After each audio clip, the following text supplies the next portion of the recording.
1, 2, 1, 2. Vous m'entendez? Super. Vous allez bien? Je suis JD, un des pasteurs de cette église, pour ceux qui ne me connaissent pas. Aujourd'hui, on a un gros programme. On va couvrir 2000 ans d'histoire. On va voir 3 des héros de la foi. Et on va continuer ce qu'on a démarré la dernière fois, à savoir la chute. Je vais juste prier avant tout ça. Notre Père, on se réjouit d'ouvrir la parole ensemble. On est reconnaissant de pouvoir le faire librement. Je prie que tu gardes mes paroles. Je prie que tu donnes à mes frères, mes sœurs un cœur bien disposé, une oreille attentive, du discernement aussi pour faire le tri dans ce que je vais dire. Et merci Seigneur parce que tu es avec nous dans ce moment-là. Amen. Alors, si vous vous souvenez bien, on était en Genèse 3, on avait le péché originel avec Adam et Ève. Et pour se figurer un petit peu ce que ça donnait, vous pouvez avoir l'image d'une falaise où on était sur le plateau avec Dieu et on est tombé. Et on a quitté la présence de Dieu. Et depuis ce temps-là, on n'est plus dans la présence de Dieu, c'est la chute. Et dans le texte qu'on va voir, on n'a pas encore touché le sol. Vous pouvez avoir cette image d'une falaise. Si Genèse 1 et 2 nous décrivaient le plan de Dieu, son intention du cœur, pour nous dire ce que ça pouvait donner d'être avec lui, Genèse 3 nous décrivait comment est-ce qu'on s'est rapproché du bord et on a chuté. Et là, on va lire Genèse 4 et 5. Et en fait, c'est la suite, c'est les conséquences du fait qu'on soit séparé de Dieu. C'est ce qu'on va lire. Vous pouvez prendre déjà vos Bibles. Donc Genèse 4, c'est tout au début de vos Bibles.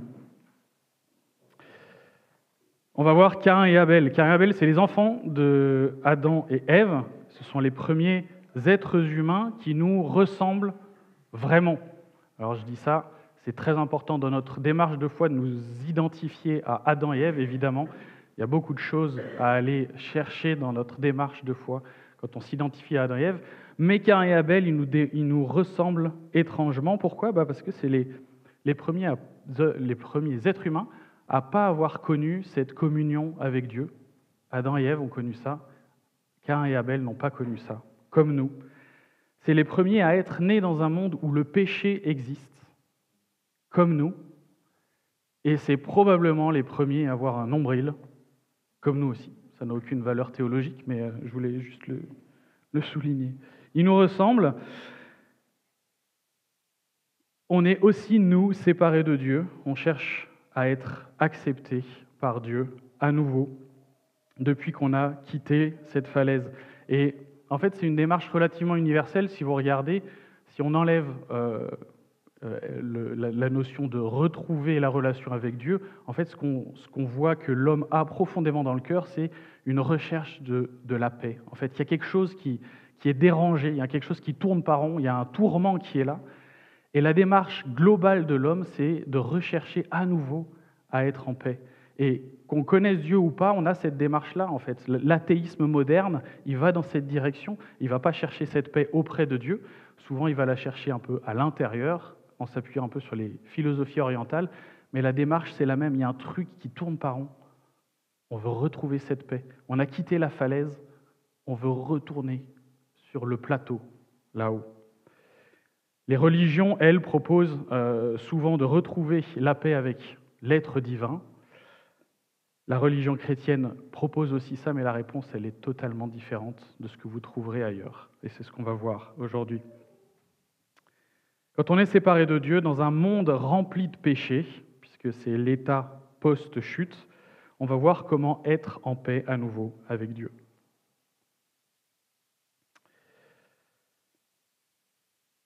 Vous savez, dans une guerre ou même dans un match de sport, on a un adversaire. À partir du moment où on a un adversaire, on se renseigne sur son fonctionnement, sur sa stratégie, sa tactique.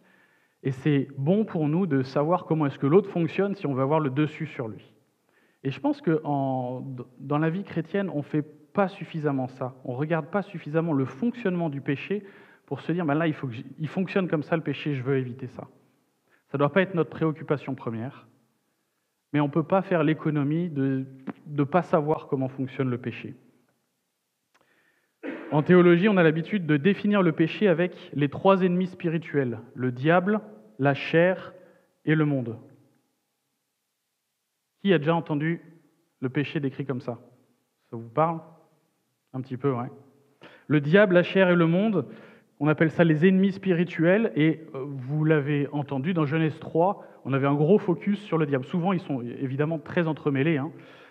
C'est pas soit l'un, soit l'autre dans ce qui se passe dans nos vies, dans le péché.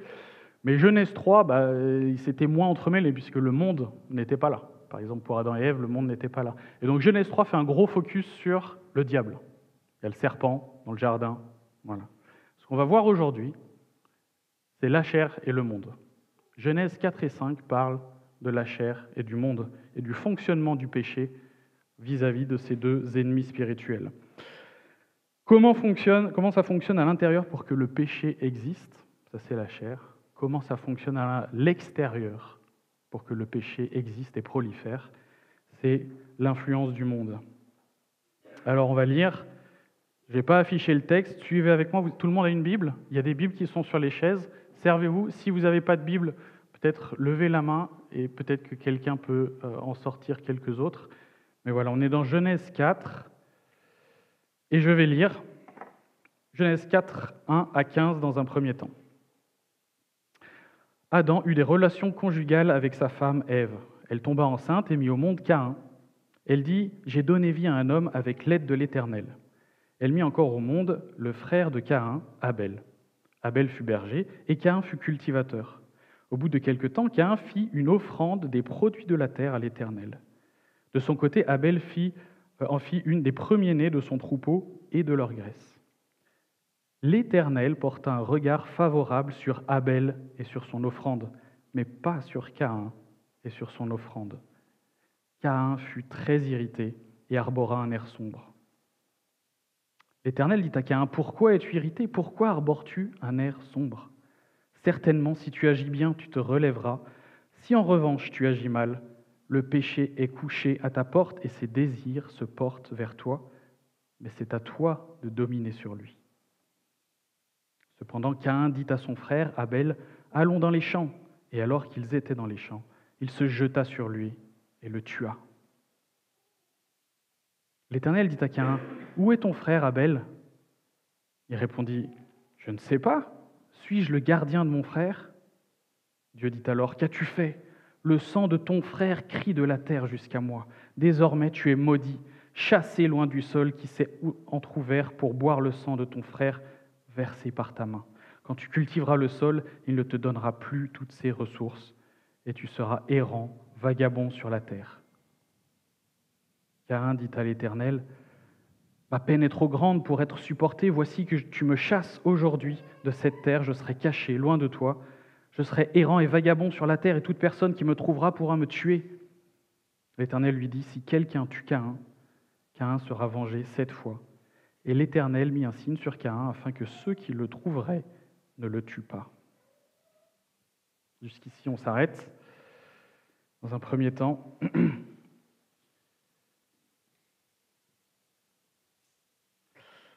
ne sais pas si vous avez remarqué, mais quand on lit cette histoire avec Caïn et Abel, on est un peu mal à l'aise. Il y a un truc qui gratte parce qu'en fait, ce Caïn, on ne comprend pas. Il y a une histoire. Enfin, on a l'impression qu'il y a un truc un peu injuste. On a envie de comprendre parce qu'on se dit zut, je pourrais presque être à la place de Caïn. Je ne comprends pas ce qui se passe et pourquoi est-ce que. En fait, on voit Caïn qui est là et qui a envie de plaire à l'Éternel. Il fait des efforts pour ça. Il fait une belle offrande. Et derrière, on a l'impression que Dieu fait un choix, que les conséquences du choix, c'est que du coup Abel est béni, Caïn n'est pas béni, et que du coup Caïn développe une jalousie, et que il voit des bénédictions chez son frère, et voilà, il est jaloux. Et je ne sais pas si décrit comme ça vous parle, mais moi je dis Team Caïn, ça me parle beaucoup ce truc-là. Et je ne comprends pas en première lecture qu'est-ce qui se passe ici.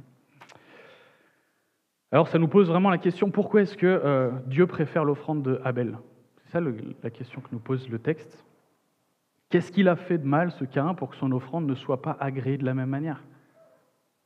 Et on est mal à l'aise avec ce texte et on veut résoudre parce qu'on se dit, ben, ça pourrait m'arriver. En fait, qu'est-ce qu'il pouvait savoir Caïn que Dieu préférait le sacrifice de bêtes avec leur graisse? Ça, c'est Moïse, c'est 7 ou 10 siècles plus tard. Comment pouvait-il le savoir? Alors, on va décortiquer un petit peu, décortiquer pour comprendre ce qui se passe ici. Caïn semble vouloir être accepté par Dieu. C'est ce qu'il va... Il nous dit qu'il fait une offrande à Dieu. Donc il cherche à être agréable à Dieu. C'est ce que nous dit le verset 4. Il cherche le regard favorable de Dieu et ça a un énorme impact sur lui, on le voit. Et comme on le disait en intro, c'est la démarche de l'homme qui soit conscient que Dieu existe ou pas, on cherche cette paix, on cherche à apaiser ce qui est tourmenté. Et ici, Caïn cherche à retrouver, à retourner sur le haut de la falaise, retrouver cette paix. Donc on a un bon désir en apparence, un désir qui semble sincère, mais on doit considérer quelque chose, c'est qu'en fait on n'est plus sur le même plan, on n'est plus comme Adam et Ève qui avaient cette innocence-là devant Dieu. Et donc on a besoin de deux choses pour comprendre un petit peu plus ce qui se passe. Le premier, c'est on va regarder ce que Dieu dit à Caïn, et le deuxième, on va regarder dans le reste de la Bible ce qu'on sait de Caïn et de Abel. Qu'est-ce que Dieu dit à Caïn? Il lui dit ceci au verset 7, « Le péché est couché à ta porte et ses désirs se portent vers toi, mais c'est à toi de dominer sur lui. » Les amis, encore une fois, on a quitté la falaise, on est là, et on a un nouveau coloc. On a un nouveau coloc qui n'est pas très sympa. Il a établi sa demeure devant chez nous. Et son intention, quand Dieu dit « ses désirs se portent vers toi », c'est-à-dire que son inclinaison, son envie, son intention, c'est de venir tout saccager chez nous. Il veut venir, il veut défoncer le salon, éventrer les poubelles, ravager votre chambre. Il veut tout. Son objectif, c'est ça. Sympa le nouveau coloc. Comment on fait avec ça? Maintenant, on va voir la différence entre Caïn et Abel. Le texte, il nous invite à les comparer, ces deux frères. C'est assez clair. La différence entre Caïn et Abel, la Bible n'est pas très verbeuse. On n'a pas beaucoup d'indications sur ces deux frères-là, mais quelques-unes quand même. On peut aller voir dans Hébreux, restez dans Genèse sur vos Bibles, je vais vous afficher Hébreux 11, verset 4. On a une indication au sujet de Abel, écoutez bien. C'est par la foi qu'Abel a offert à Dieu un sacrifice plus grand que celui que Caïn. Par la foi. Intéressant. J'ai perdu. C'est par la foi, voilà. C'est grâce à elle qu'il a été déclaré juste. Donc on a une indication que Abel avait la foi et qu'il a été déclaré juste pour cette raison-là. On peut en conclure sans problème que ce n'était pas le cas de Caïn. En fait, Abel, on sait rien dans la Bible. En fait, il est le fils d'Adam et Ève. Il était berger, il a fait une offrande et il est mort. En héros de la foi, en fait. Et Hébreux 11, c'est les héros de la foi. Il est mort en héros de la foi. Abel avait cette foi. C'était un héros de la foi, son frère n'avait pas cette foi. Qu'est-ce qu'on sait au sujet de Caïn? On n'a pas beaucoup d'indications dans la Bible. On sait, 1 Jean 3, 12 nous dit « N'imitons pas Caïn, il était du mal et il a tué son frère. Et pourquoi l'a-t-il tué ?» Donc, qu'est-ce qui se passe avant qu'il tue son frère? Parce que sa manière d'agir était mauvaise, tandis que celle de son frère était juste. C'est intéressant.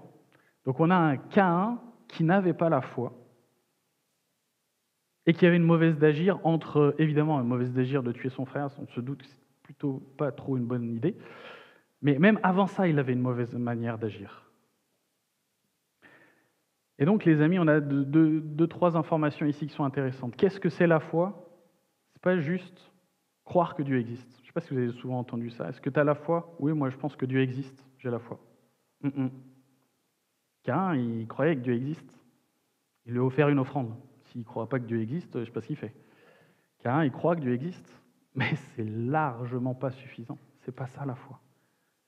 C'est pas du tout ça la foi. C'est pas suffisant. Et alors c'est quoi cette foi dont Abel est un héros et que Caïn n'a pas? C'est une foi que simplement Adam et Ève ont pu transmettre à leur fils. Ça a fonctionné pour Abel, ça n'a pas fonctionné pour Caïn. Qu'est-ce que c'est que cette foi que Adam et Ève ont pu transmettre? Qu'est-ce qu'ils connaissaient, Adam et Ève? Ils ont connu une relation avec Dieu, belle, paisible, avec plein de bénédictions, et ils l'ont perdue. Ils l'ont perdue parce qu'ils ont refusé la souveraineté de Dieu. Et ça, dans la foi qu'ils ont transmis à leurs enfants, ils ont dû certainement transmettre ça, en tout cas essayer, et ça a fonctionné avec Abel, transmettre le fait que il y avait un souci. Chez eux, il y avait un souci, ils avaient refusé la souveraineté de Dieu. Mais ça ne s'arrête pas là. Ils ont certainement transmis également à leurs enfants que Dieu a dit à Ève, ta descendance écrasera la tête du serpent. Et donc le secours viendrait de Dieu. Voilà les deux éléments que Adam et Ève ont pu transmettre, qui constituent la foi qu'ils ont pu avoir et qu'ils ont voulu transmettre à leurs enfants. Ça n'a pas fonctionné pour Caïn, ça a fonctionné pour Abel. Qu'est-ce que c'est que cette mauvaise foi, ou le contraire de la foi, qu'on peut voir chez Caïn? C'est quelque chose qui dit, je sais que Dieu existe, cool, je peux choisir moi-même comment me présenter devant Dieu. Ce n'est pas Dieu qui le choisit, c'est moi qui le choisis. Comment je suis accepté par lui, comment j'ai ce regard favorable, je peux le choisir moi-même et je peux y arriver par moi-même. Vous voyez comment on nie le secours de Dieu, comment on nie la souveraineté de Dieu? Voilà la foi, probablement la pseudo-foi que Caïn avait. Les amis, on ne définit pas nous-mêmes comment on se présente devant Dieu. C'est Dieu qui définit comment on se présente devant lui. C'est le Dieu 3 fois saint qui définit comment est-ce que des hommes en rébellion contre lui peuvent se présenter devant lui. Et pour ça, on a besoin de faire la traque dans nos cœurs à tout ce qui ressemblerait à la démarche de Caïn, à définir nous-mêmes comment est-ce qu'on se présente devant Dieu, et décider nous-mêmes qu'on mérite le regard favorable de Dieu. Je vous ai fait le tuto du péché. Si vous voulez apprendre à faire, je ne suis pas sûr qu'on ait vraiment besoin d'apprendre, mais en tout cas, ça nous permet de mieux étudier. Faites la traque dans vos cœurs à tout ce qui ressemble à un « je mérite ». Chaque fois qu'il y a un « je mérite » devant le Seigneur, c'est les traces de ce mauvais coloc.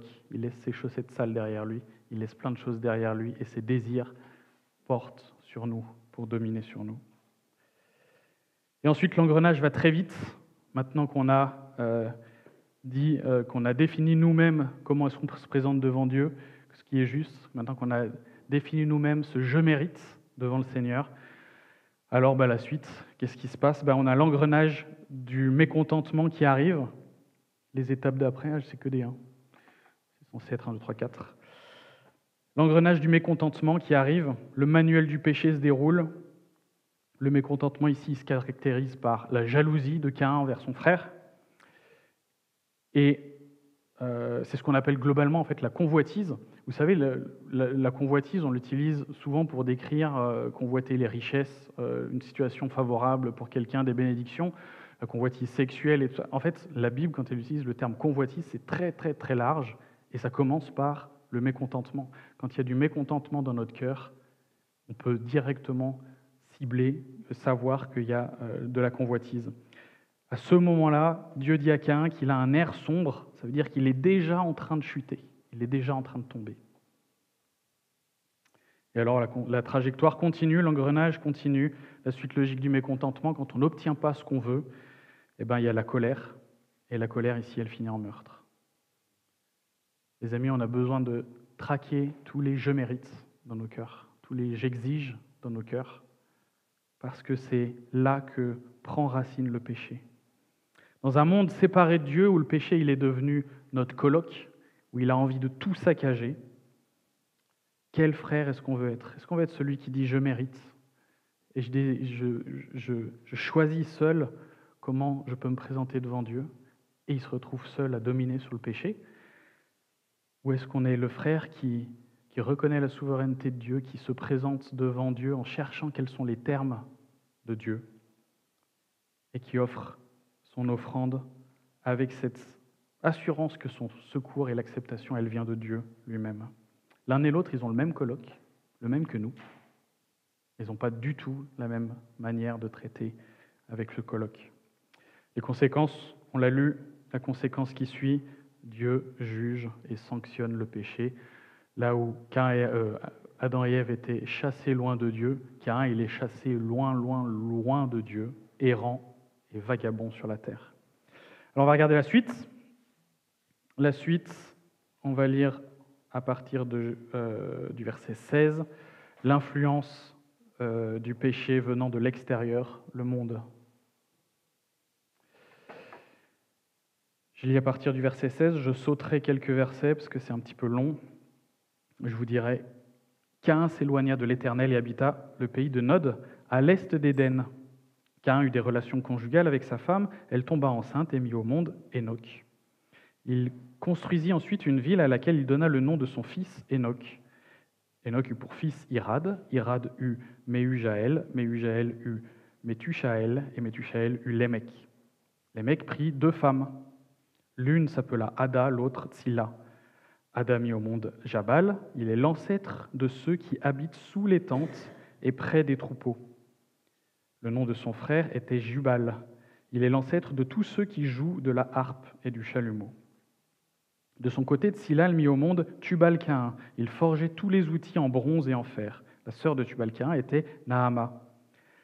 Lémec dit à ses femmes, Ada et Tsilla, écoutez, femmes de Lémec, prêtez attention à ce que je dis. C'est que j'ai tué un homme pour ma blessure et un enfant pour ma contusion. Si Caïn est vengé 7 fois, Lémec sera 77 fois. Adam eut encore des relations conjugales avec sa femme, elle mit au monde un fils et l'appela Seth. Car, dit-elle, Dieu m'a donné un autre fils pour remplacer Abel que Caïn a tué. Seth eut lui aussi un fils et l'appela Énoch. C'est alors qu'on commença à faire appel au nom de l'Éternel. Je vais au verset 7. Seth vécut 807 ans après la naissance d'Énoch. Il eut des fils et des filles. Seth vécut en tout 912 ans, puis il mourut. Je saute encore des versets. Il y a beaucoup de générations, ils vivent tous 900 ans, ils ont beaucoup d'enfants. Verset 21. À l'âge de 65 ans, Hénoch eut pour fils Méthusélah. Hénoch marcha avec Dieu 300 ans après la naissance de Méthusélah et eut des fils et des filles. Hénoch vécut en tout 365 ans. Hénoch marcha avec Dieu, puis il ne fut plus parce que Dieu l'avait pris. À l'âge de 187 ans, Méthusélah eut pour fils Lémec. Méthusélah vécut 782 ans après la naissance de Lémec et il eut des fils et des filles. Méthusélah vécut en tout 969 ans, puis il mourut. À l'âge de 182 ans, Lémec eut un fils. Il l'appela Noé en disant « Celui-ci nous consolera de notre travail et de la peine que le sol procure à nos mains, parce que l'Éternel l'a maudit. » Je m'arrête ici. Je pense que ça ne vous a pas échappé, autant le texte qu'on vient de lire sur Caïn et Abel nous invitait à comparer les 2 frères, autant ce qu'on vient de lire là, on a 2 lignées, et c'est assez flagrant dans le texte que l'auteur veut qu'on compare ces 2 lignées. Alors c'est ce qu'on va faire. D'un côté, on a la lignée de Caïn qui s'engage dans le péché, Caïn est vengé 7 fois, Lémec 77 fois. De l'autre, on a la lignée de Seth. Et le texte nous dit que c'est à partir de ce moment-là qu'on fait appel à l'Éternel. C'est tout simplement une manière de dire qu'en fait, c'est des gens qui avaient la foi. Pourquoi je dis ça? Parce qu'en fait, ce fameux Hébreux 11, c'est un chapitre de la Bible où il y a les héros de la foi de l'Ancienne Alliance. En fait, il y a 17 héros de la foi qui sont cités dans Hébreux 11. Il y en a 3 qui sont dans Genèse 4 et 5.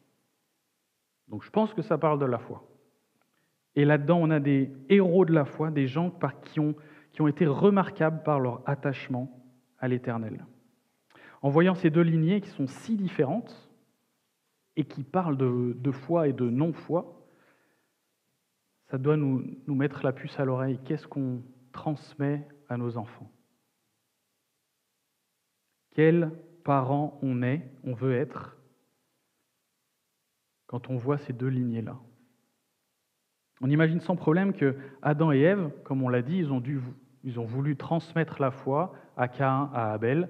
ça a fonctionné pour l'un, ça n'a pas fonctionné pour l'autre.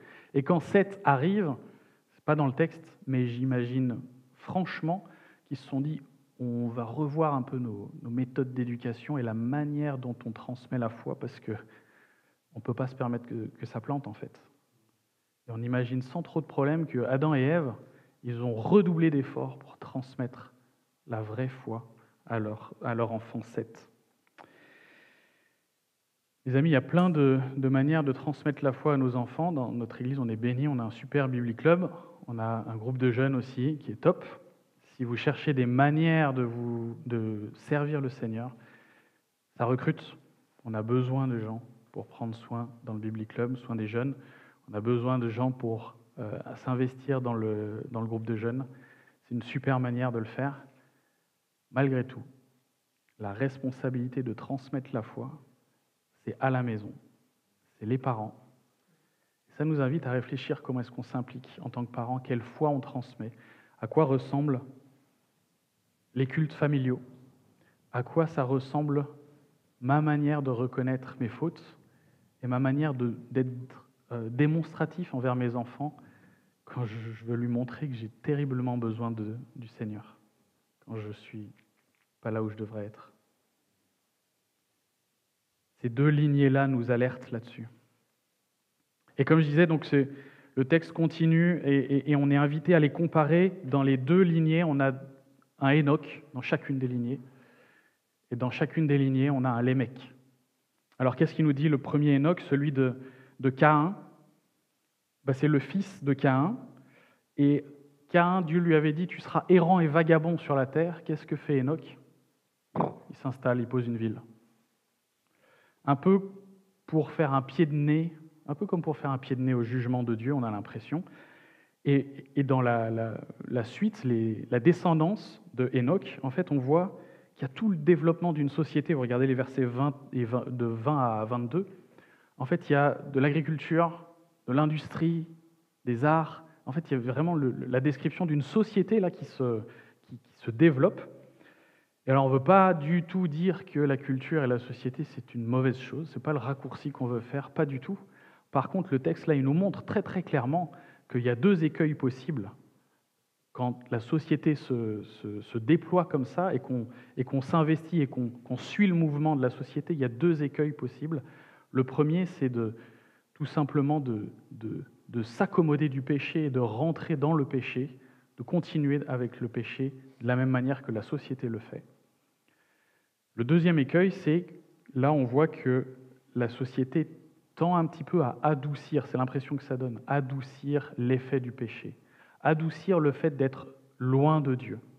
Un peu comme un alcoolique ou un drogué prendrait sa dose parce qu'il y a un problème et on va le masquer en fait avec quelque chose qui nous occupe l'esprit. Voilà les deux écueils que nous montre ici ce texte. Ça nous pose la question, comment est-ce qu'on s'accommode du péché dans nos vies? Comment est-ce qu'on s'accommode du péché qui nous environne? Le deuxième Hénoch, il est dans la lignée de Seth, et lui, il est dit qu'il marche avec Dieu. Et je ne sais pas si si vous avez noté en lisant le texte, mais ce deuxième Hénoch, je crois que j'ai oublié des slides. Ouais. Ce deuxième Hénoch, il part à l'âge de 365 ans. Là où tous ses copains, c'est 900 et des brouettes. En fait, il a un tiers de la vie de ses contemporains, et pouf, il part. On se dit, qu'est-ce qu'il a fait, Hénoch? Je croyais qu'il marchait avec Dieu. Comment ça se fait qu'il part avant, en fait? Il a fait quoi de mal? Les amis, Hébreux 11 le cite comme héros de la foi aussi, et il nous dit qu'il a reçu sa récompense. Et je pense qu'on a besoin de changer de paire de lunettes, parce qu'en fait, ce Hénoch, il est dans un monde où il y a le péché, partout. Il est dans un monde où il y a le péché, il faut se le taper 900 et quelques années, ce monde-là. Et en fait, Hénoch, il part à un tiers de la vie des autres. Bon, c'est quand même 300 ans, mais il part à un tiers de la vie des autres, sans passer par la mort, remonter sur le haut de la falaise, retourner sur le plateau qu'on avait tout à l'heure. Si ce n'est pas une récompense, ça, on se dit, mince, il part à un tiers de la vie. En fait, il part pour le mieux, dans les meilleures conditions, rejoindre le meilleur des mondes. C'est ouf.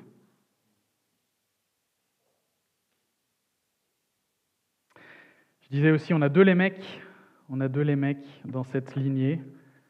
La lignée de Caïn, on a ce Lémec dont on a déjà parlé, qui est dans l'engrenage de la violence. Il fait justice lui-même, là où il y avait un signe de protection, où Caïn a été vengé 7 fois, lui il dit je ferai la justice moi-même 77 fois. Et il est prêt à tuer des enfants, l'engrenage de la violence. Le deuxième Lémec, c'est celui de Seth, celui à qui on a transmis la foi, celui qui sait que le secours viendra de Dieu.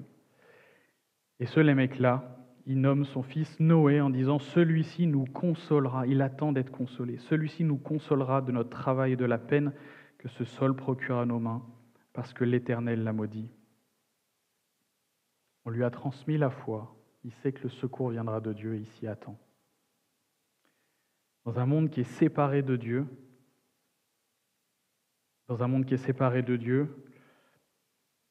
la société nous propose deux pistes, soit adoucir le péché, soit embrasser le péché, se vautrer dans le péché. Quel Lémec on veut être, quel Enoch on veut être. Si vous êtes bien dans ce monde, il y a deux solutions. Soit vous avez filé des fringues propres au coloc, et il peut rentrer chez vous et ça va. Vous êtes dans une coloc, ça roule, et vous avez fait copain-copain avec le péché, vous lui avez filé des jolis habits.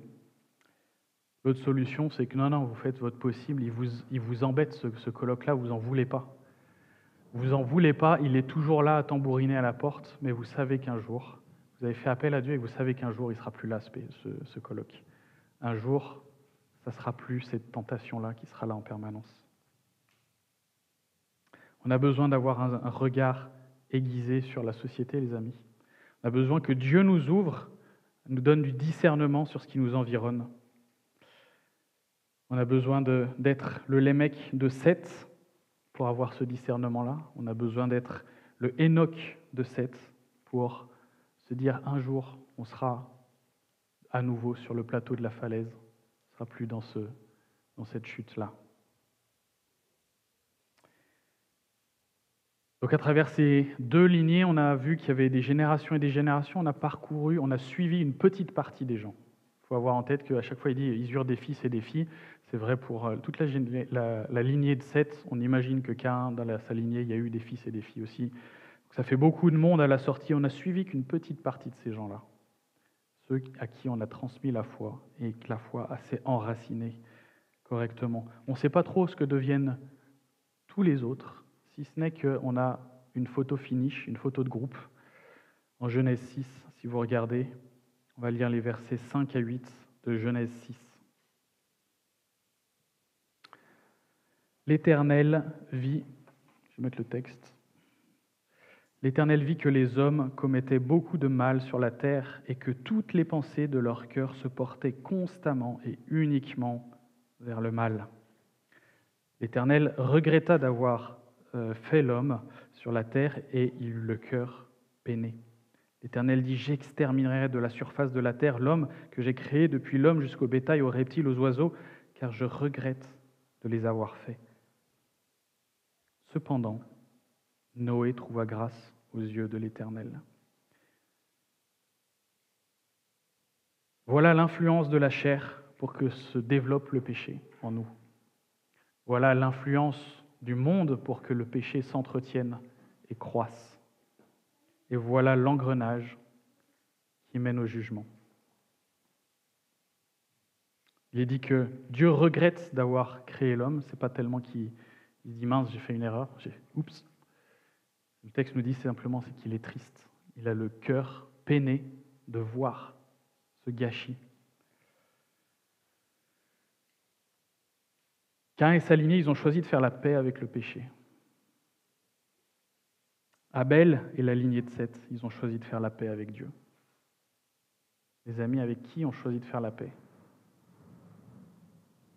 Est-ce qu'il y a des domaines dans nos vies où on a fait la paix avec le péché? Si on doit décrire la foi cette fois-ci, la foi la vraie foi, pas celle de Caïn, Eh bien, cette vraie foi, c'est bien sûr reconnaître que Dieu existe, mais c'est beaucoup plus que ça. C'est aussi accepter les termes de la justice de Dieu, accepter que c'est lui qui définit comment on se présente devant lui. Et c'est reconnaître qu'on n'y arrivera pas. On n'y arrivera pas à se présenter devant lui correctement. Mais qu'il a prévu, il a promis son secours et qu'il va le donner. Comment est-ce qu'on est à nouveau agréé par Dieu? Comment est-ce qu'on est à nouveau en paix avec Dieu dans un monde rempli de péché, où le péché il est à l'intérieur, où le péché il est à l'extérieur autour de nous? Ben, les amis, c'est simplement par la foi, cette foi qui fait confiance à Dieu. Bien sûr, on a besoin de connaître le péché, ses stratégies, comment est-ce qu'il fonctionne, mais beaucoup plus que ça, on a besoin de connaître notre Dieu, ce Dieu qui a promis son secours et qui a donné son secours à travers la personne de Jésus. Cette paix, on la connaît parce qu'elle s'est manifestée avec Jésus. On y a accès parce qu'il a tenu sa promesse. Parce que Jésus lui-même est venu nous donner cette paix et qu'on puisse la retrouver avec Dieu. Si vous êtes en paix avec Dieu, si vous êtes disciple de Jésus, Jésus est votre Sauveur, Jésus est votre Seigneur, alors je vous invite à participer au repas du Seigneur qu'on va prendre, prenant le pain et le vin qui est derrière moi. Si vous n'êtes pas disciple du Seigneur, je vous invite simplement à réfléchir avec qui est-ce que vous êtes en train de faire la paix. Est-ce que vous êtes en train de faire la paix avec le Dieu qui vous offre cette paix-là gratuitement? Je vais prier et puis on pourra prendre les éléments qui sont derrière.